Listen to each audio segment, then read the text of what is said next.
So Java language గురించి మనం తెలుసుకోబోతున్నాం. మరి ఫస్ట్ జావా యొక్క హిస్టరీ చూసినట్లయితే ఇది 1991లో సన్ మైక్రో సిస్టమ్స్ వాళ్ళ ద్వారా డెవలప్ చేయబడింది. అయితే ఈ platform independent language original name అంటే ఫస్ట్ నేమ్ వచ్చి ఆక్ అనమాట, ఓఏకే ఆక్. మరి దీన్ని జేమ్స్ గోస్లింగ్ అండ్ టీమ్, ఆ టీమ్నే గ్రీన్ ప్రాజెక్ట్ టీమ్ అని చెప్పేసి అంటారు. ఆ టీమ్ మెంబర్స్ ఇక్కడ లిస్ట్ ఇవ్వడం జరిగింది.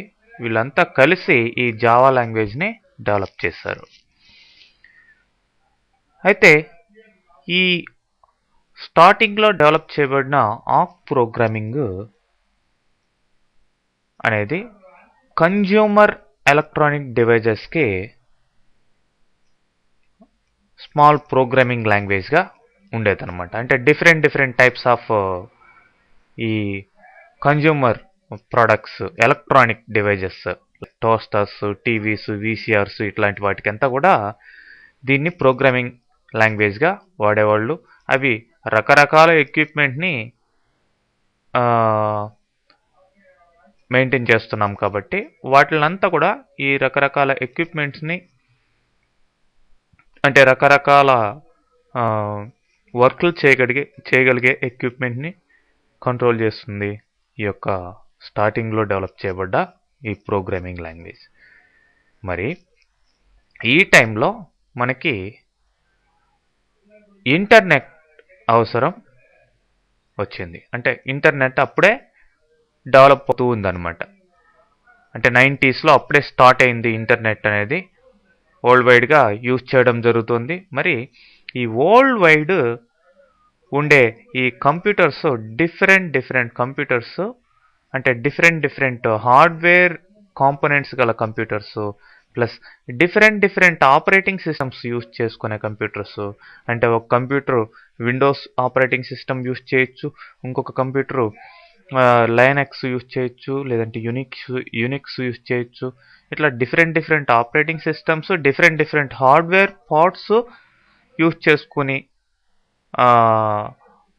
ఈ యొక్క కంప్యూటర్స్ వర్క్ అవుతూ ఉన్నాయి. మరి వీటిలన్నిటిలో కూడా డెవలప్ చేసే ఒక ఈ యొక్క ప్రోగ్రామింగ్ ఒకదానికి అండర్స్టాండ్ కావాలి. అంటే ఫర్ ఎగ్జాంపుల్ ఒక హార్డ్వేర్ అంటే ఒక రకమైన కంప్యూటర్ యూజ్ చేసి దాంట్లో విండోస్ ఆపరేటింగ్ సిస్టమ్ ద్వారా డెవలప్ చేయబడ్డ ప్రోగ్రాము వేరే కంప్యూటర్లో, వేరే హార్డ్వేర్ గల కంప్యూటర్లో మనకి లైనక్స్ ఆపరేటింగ్ సిస్టమ్ యూజ్ చేసుకునే ఆ కంప్యూటర్లో ఈ ప్రోగ్రామ్ వర్క్ కావాలి. అట్లానే దాంట్లో లైనక్స్లో చేస్తే ఇక్కడ కూడా విండోస్లో కూడా ఈ ప్రోగ్రామ్ వర్క్ కావాలి. ఇట్లాంటి ప్లాట్ఫామ్ ఇండిపెండెంట్ అంటే వరల్డ్ వైడ్ ఈ ఇంటర్నెట్లో రకరకాల కంప్యూటర్స్, రకరకాల ప్లాట్ఫామ్స్, రకరకాల హార్డ్వేర్ పార్ట్స్ యూజ్ చేసుకుని ఉండే ఈ కంప్యూటర్లో ఒకదానికొకటి కమ్యూనికేషన్ ఈజీగా చేసుకోవాలి అంటే ఒక కామన్ లాంగ్వేజ్ అనేది కావాలి. దాన్నే ప్లాట్ఫామ్ ఇండిపెండెంట్ లాంగ్వేజ్ అని చెప్పేసి అంటాం. మరి అలాంటి లాంగ్వేజే మన యొక్క జావా లాంగ్వేజ్. ఆ ప్రోగ్రామింగ్ని డెవలప్ చేసి జావాగా కంప్లీట్ లాంగ్వేజ్గా డెవలప్ చేయడం జరిగింది. దాని ద్వారా ఈ యొక్క ఇంటర్నెట్లో కమ్యూనికేషన్ని రకరకాల కంప్యూటర్స్ మధ్యలో ఈజీగా ప్లేస్ చేయడం జరిగింది. మరి అందుకనే ఆ యొక్క జావాని వరల్డ్ వైడ్ ఇంటర్నెట్ ప్రోగ్రామింగ్ కోసం యూజ్ చేస్తూ ఉంటాం. ఓకే, సో అదండి హిస్టరీ ఆఫ్ జావా చూసినట్లయితే సింపుల్గా.